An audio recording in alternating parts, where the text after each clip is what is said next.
किसी गांव में एक पुरानी हवेली थी जो कई सालों से अविकास के लिए छोड़ी गई थी। लोग कहते थे कि वहां आवाजें सुनाई देती हैं और रात के समय वहां आत्माओं का साया घूमता है, लेकिन कोई भी वहां जाने को तैयार नहीं था। गांव की जनता को इस बड़ी भूतिया हवेली की असलियत से नहीं डर था, बल्कि उन्हें डर उस चुड़ैल से था जो वहां बसती थी। उनके हिसाब से वह चुड़ैल उन लोगों को शिकार करती थी जो उसकी हवेली में जाकर रहते थे। एक रोज एक बहादुर युवक ने गांव के लोगों को दिखाने के लिए अपना हौसला बढ़ाया और हवेली की ओर बढ़ा। उसने गांव में एक चुड़ैल के बारे में सुना था, लेकिन उसका यकीन नहीं था।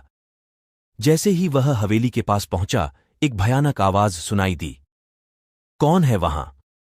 युवक के हृदय में धड़कनें तेज हो गईं, लेकिन उसने अपना ध्यान बनाए रखा। मैं तुम्हारे डर से नहीं डरता, उसने धैर्यपूर्वक कहा। हवेली के दरवाजे खुल गए और उसने अंदर चला गया। अंदर की सभी चीजें पुरानी और डरावनी थीं। उसने ध्यान नहीं दिया और अपना कदम बढ़ाते हुए आगे बढ़ा। चुड़ैल की आवाज फिर से सुनाई दी। तुम्हारे पास बहुत ही साहस है युवक, लेकिन तुम जानते कि तुम यहां मेरे डर के सामने खड़े हो? युवक ने उसका उत्तर दिया, हां, मैं जानता हूं, और मैं यहां किसी भूतिया आवाज के पीछे नहीं हूं, बल्कि एक सच्चे रहस्य को सुलझाने के लिए आया हूं। चुड़ैल की आवाज में खामोशी थी, लेकिन फिर से उसने अपना स्वर उछाला। क्या तुम्हें डर है युवक? युवक ने कहा, नहीं, मुझे डर किसी भी चीज से नहीं होता जो सच्चाई के रास्ते में हो। उसने हवेली की हर कमरे में खोज की, लेकिन चुड़ैल को नहीं पाया। अंत में उसने एक छोटे से कमरे में एक पुरानी पुस्तक पाई। जब वह उसे खोला तो उसने देखा कि यह एक पुरानी चमत्कारी चीज थी। पुस्तक में लिखा था कि यह चुड़ैल की कहानी थी और उसकी सच्चाई का पता लगाने के लिए एक पूरी तरह से आध्यात्मिक अनुभव की आवश्यकता थी।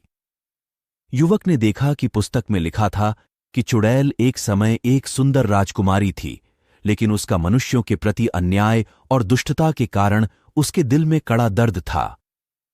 उसने अपने प्राणों को भूतिया आत्मा में बदल दिया और वह हवेली में अपना साया छोड़ दिया। मुझे यकीन है कि तुम एक समय राजकुमारी थीं और तुम्हें अन्याय का सामना करना पड़ा। मैं तुम्हारे दर्द को समझता हूं। चुड़ैल के आंसू गिरने लगे और उसने कहा, क्या तुम सचमुच मुझसे प्रेम करते हो? युवक ने मुस्कुराते हुए कहा, हां, मैं तुमसे प्रेम करता हूं। चुड़ैल की आत्मा में एक परिवर्तन हुआ और उसने युवक के पास आकर उसे एक गले लगाया। एक प्रकार से उनका प्रेम ने चुड़ैल को मुक्त कर दिया। उनका प्रेम ने उनकी आत्मा को शांति दी और हवेली को भी उनके प्रेम के प्रकट स्थान के रूप में स्वीकार किया।